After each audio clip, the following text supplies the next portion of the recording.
Hey everyone, welcome back. If the Lloyds Bank app is not working properly, there are several steps you can take to fix the issue. First, check your internet connection. Switch between Wi-Fi and mobile data to see if the problem is network related.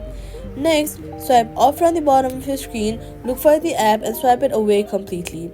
Wait for a few while and then reopen the app. Minor glitches can often be resolved this way. Then restart your phone to refresh background processes that may be affecting the app.